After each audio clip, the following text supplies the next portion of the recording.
Bueno, lo tengo acá a Adrián Santarelli, al padre Adrián Santarelli de la parroquia Santo Tomás Moro, Vicente López, mi, mi sacerdote elegido. Argentina productiva en crisis. Mirá que había para elegir, ¿eh? Sacerdote en Argentina productiva en crisis.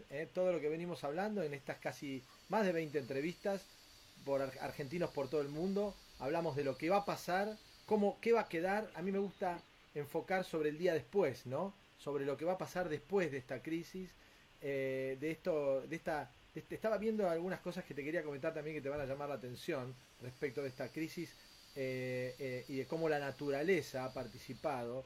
Después de todas estas entrevistas he tenido historiadores, en fin, de todo. Y cómo las crisis tienen que ver con las crisis de estas pestes tienen que ver con la naturaleza, ¿no? Una gran parte empezó desde los animales, ¿no? Desde los animales hacia el ser humano. Bueno, gracias Adrián por acompañarme en esta cruzada que es Argentina Productiva en Crisis. Tenemos primero qué pasa con la espiritualidad, qué pasa con el corazón espiritual en este cambio rotundo que va a tener la Diría, civilización. sí, yo diría cómo leer esto espiritualmente, desde el punto de vista espiritual, ¿no? Sí, Cuando hay este tipo de catástrofes o situaciones, eh, yo creo que esta se parece al diluvio universal, porque caímos todos. O sea, a veces encontramos que es una parte, otra parte. Esto es como el diluvio universal, esto cayó sobre todos. No, perdón, no, fue transversal a ricos, pobres, oeste, sur, este, oeste, norte, sur. O sea, todos estamos afectados, todos estamos tratando de aprender del otro y a su vez reflotar. Pero es curioso porque si vamos a mirar por lo que es la dimensión mundial que tiene esto, tampoco hay tanta cantidad de muertos, por decir así, aunque todavía no hemos visto todo, pero sin embargo a todos nos afectó como para poder limitarnos en algo, ¿no? Todos estamos como recluidos en algo. Y a mí me causa impresión ver lo que es el tema de que estamos medio como monjes, ¿viste? Haciendo vida de encierro, media de clausura, de silencio, bueno, hay gente que se tapa de ruido todo el día y hay algunos que empiezan como a valorar el silencio. Todo lo que nos pasaba de que no tengo tiempo para un montón de cosas, de repente vemos que hay tiempo para eso. Me impresiona muchísimo también esto que estabas diciendo vos, porque todo este grito de la tierra, ¿no? De que ya no, hay que detener la depredación de la tierra y sin embargo la naturaleza nos puso a todos en situación de detenernos cuando parecía que nadie podía detener el desarrollo del cambio climático a pesar de que tenemos este, de todo lo que tenemos como, ¿cómo decir? Obligaciones que había que cumplir y entonces las fábricas no pueden parar y nada podía detenerse. Hoy está todo detenido, la naturaleza empieza a respirar, le estamos dando un clima más limpio. Aquí en Buenos Aires hay personas que me dicen, mira, en mi terraza nunca hubo este tipo de pájaros, en mi jardín nunca vi mariposas anaranjadas. Bueno, vemos lo que pasa en Venecia, vemos lo que pasa en un montón de lados. Evidentemente la naturaleza está como tomándose su tiempo para recuperarse y sin duda que mientras nosotros nos callamos y guardamos, la naturaleza, que es nuestro hábitat, se está recuperando, ¿no? Le estamos dando un gran descanso que ahí, el día después, es que vamos a encontrar una naturaleza más recuperada, o sea, un hábitat mucho más sano. Así que esto me esta, parece... esta expresión, Adrián, Sí. de la naturaleza que haces referencia, a mí no sé por qué, me lleva a pensar de por qué los chicos, los menores, son transmisores, portadores, en la mayoría, casi en su totalidad, no enfermos, y en el mundo no ha muerto ninguno. Entonces, qué mensaje, ¿no? Los chicos, con los chicos no. Mm, y a lo mejor porque, no sé, o sea, uno puede decir, qué lindo que se protejan, que estén protegidos los inocentes y son los que van tomando conciencia de que el mundo tiene que hacer cambios, ¿no? que los grandes no sabemos dar. Creo que en estos momentos, por lo menos desde el punto de vista espiritual, fíjate que hubo otro episodio que llama la atención. Un lugar de fe muy grande es Medjugorje, en Croacia, en Bosnia, Herzegovina, y allí la Virgen estuvo apareciendo mensualmente. Si bien aparece del año 82, pero a partir del año 87, todos los meses una de las videntes daba un mensaje al mundo, y eso empezó a convocar gente de todo el mundo que iba para ese día del mensaje. Bueno, esos se terminaron ahora en el mes de marzo. Los mensajes dejaron de ser mensuales. La Virgen dijo a la vidente como que, bueno, este había sido un tiempo que le había dado su hijo y que ahora tenemos que mirar a su hijo, ¿no? Yo fui a Medjugorje varias veces y siempre escuché que la Virgen decía, es un tiempo, es un permiso que me da Dios para que yo los prepare, para que ustedes escuchen la voz de Dios y tengan este signo extraordinario y esta gracia, por decir así, extraordinaria, para poder convertirse. ¿Sabes cuántos años hay del año 87 hasta hoy? Son justamente 33 años. El tiempo que Jesús tuvo a la Virgen con él, porque murió a los 33 años, y bueno, murió en el año 33, pero bueno, vamos a poner en sentido figurado, el número 33 marca los años de Jesús, la edad de Cristo. Entonces uno dice, la Virgen estuvo tanto tiempo como la tuvo Jesús a su lado. Nos estuvo preparando, nos estuvo llamando. Medjugorje fue un lugar de gracia donde un montón de gente escuchó el llamado, cambió su vida y se abrió a una vida espiritual más profunda. Tuve la experiencia de un montón de gente que a la luz de Medjugorje se convirtió. Pero otros no. Y uno lo que se da cuenta es que la vida tiene tiempos que los aprovechás o no los aprovechás. Este es un tiempo que o lo aprovechamos o lo desaprovechamos. Y como tiempo, ¿cómo se aprovecha el tiempo? Bueno, algunos produciendo cosas, siguen trabajando, siguen haciendo cosas, produciendo. Vos seguís produciendo también tus programas, otros siguen escribiendo un libro, otros están trabajando desde sus casas, pero por sobre todas las cosas creo que no podemos dejar de preguntarnos por esta realidad de qué nos está pasando, ¿no? Y dejar que el silencio nos hable y dejar que este cambio de hábitos nos hable y ver qué nos está diciendo. Como yo dije y puse la imagen de un diluvio universal, para que la gente no entienda, mucha gente dice, ¿y esto es el fin del mundo? Bueno, hablar de los signos que tiene la Biblia, que son como se repiten a lo largo del tiempo, muchas, se destruyó todo Jerusalén y parecía el final del judaísmo y la cristiandad, en los años 70, entonces hubo siempre catástrofes, bueno, que parecen locales. Esta, a nivel mundial y global, es como el símbolo del diluvio. ¿Qué viene después del diluvio? Y viene una nueva alianza.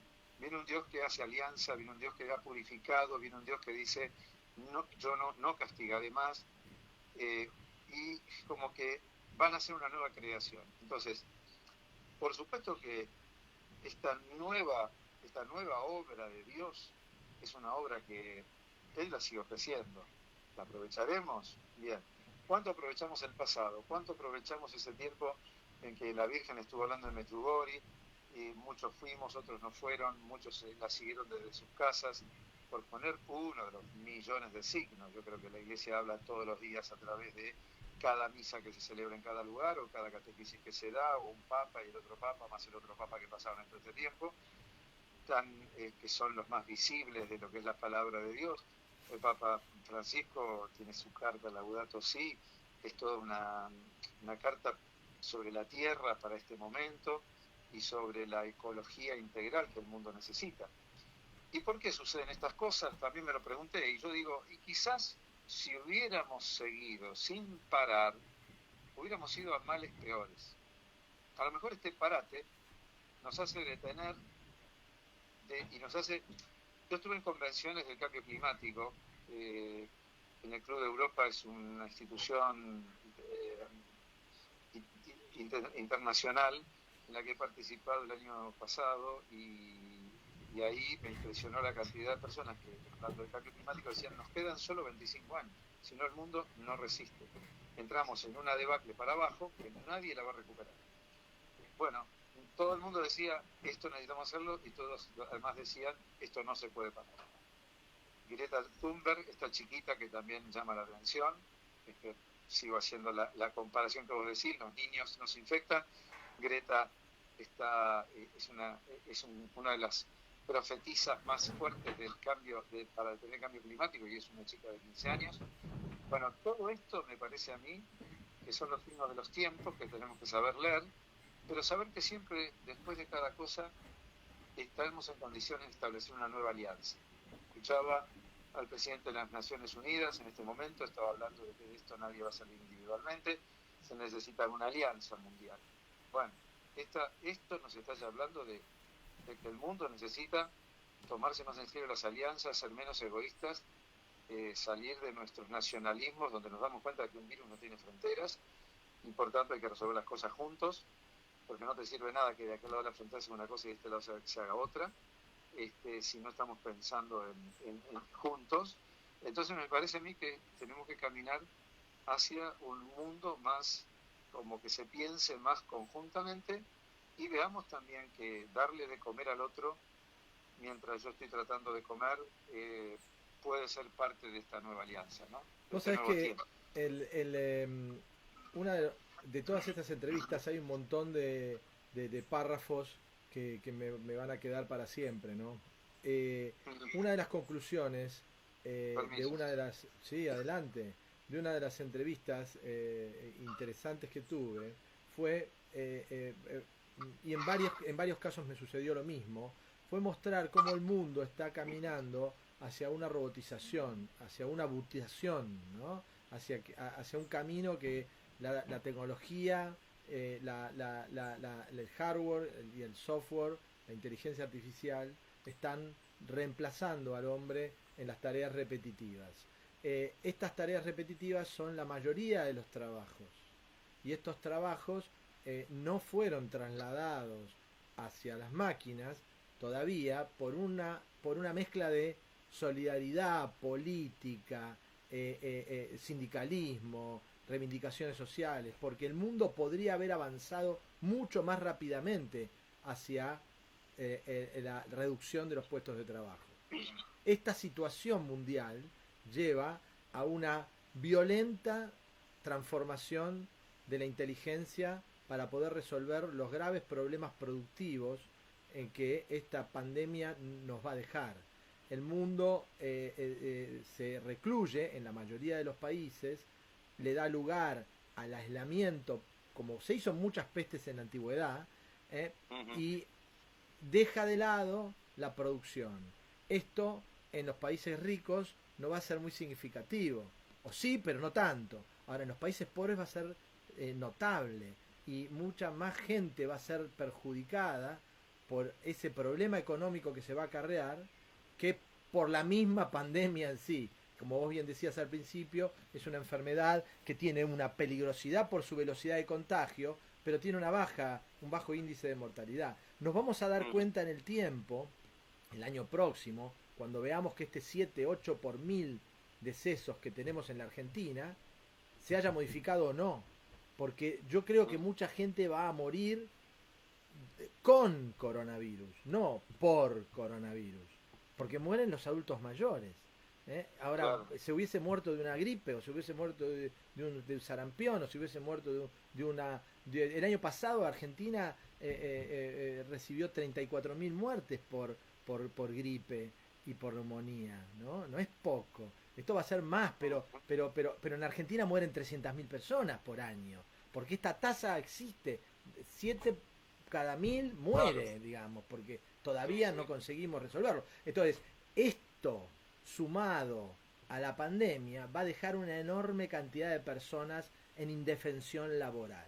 El mundo está pensando increíblemente, estamos argentinizando el planeta, en quizá llegar a un salario mundial por ser un terráqueo, y que todo el mundo reciba un plan, digamos, porque no va a poder vivir, ¿no? Es como la argentinización del mundo, ¿no? Te estoy hablando de organismos internacionales, están pensando que le van a tener que dar plata a la gente.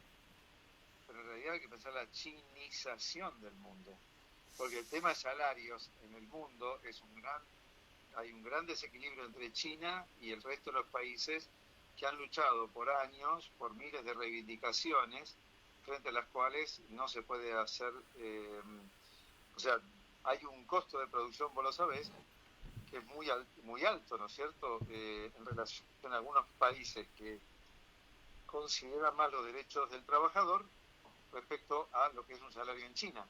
Entonces yo creo que esos son el tipo de cosas que hay que pensar. El ingreso per cápita de China, perdón, no quería decirte mal la cifra, son $8.826 en el 2017. O sea, ojo, porque en China la gente gana no tan mal. No es la chiniza. Mirá, te la pongo acá. No.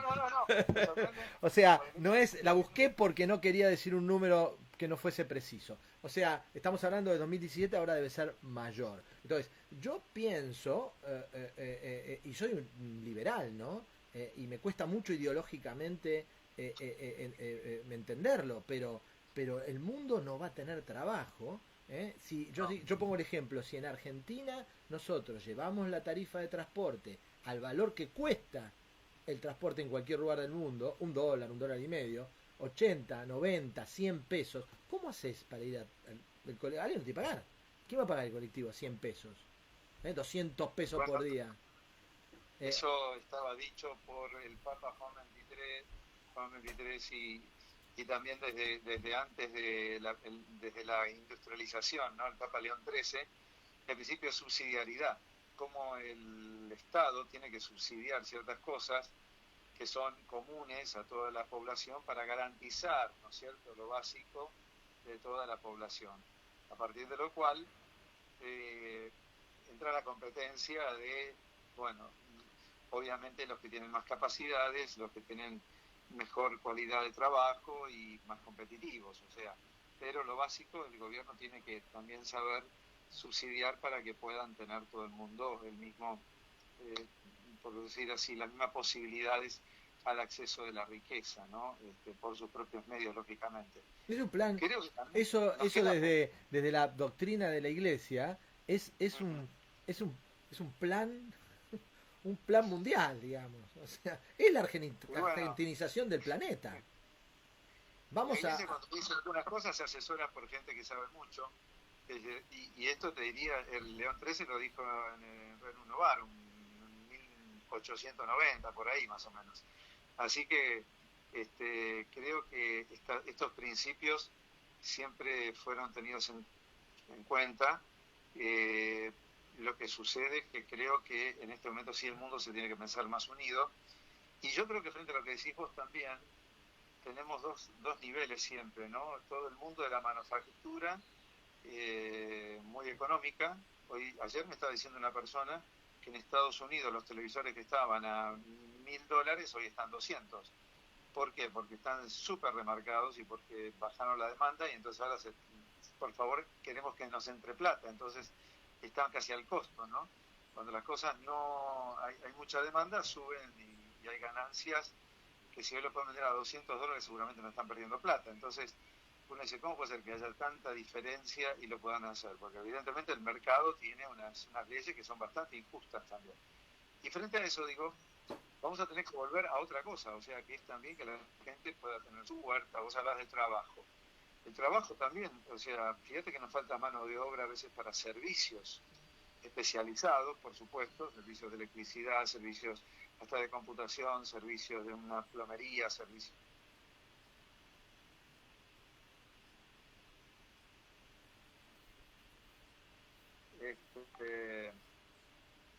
y me parece que tenemos que volver a valorar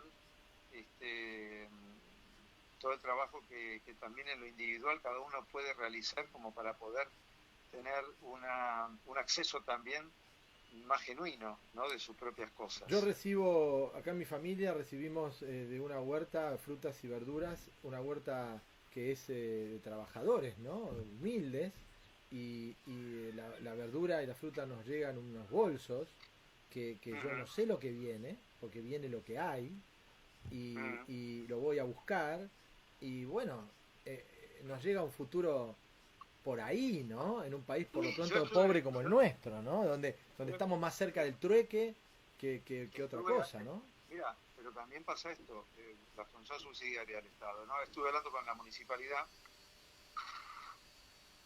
que me parece tendrían que estar pensando que también en algún momento, para estimular el trabajo de la gente del campo y todo, hay que poner camiones y traer esas ferias que también son municipales y que el mismo municipio puede traerlas y darles fondos y trabajo a los que están en el campo, a los que tienen huerta, a los que están un poquito más lejos, y venderlas y tener productos más económicos aquí en la ciudad, y eso de todo tipo. O sea, me Ahora, parece que... lo que hablaba recién con un amigo que está en Londres trabajando en una gran compañía, que él me planteaba una situación increíblemente parecida, porque hay mucha gente que vive en el primer mundo en una muy buena posición y que yo llamo como, en chiste, ¿no? Pero como comunismo champán, ¿no? Donde se bajan de Mercedes y hablan de la igualdad. No es por, Socialismo.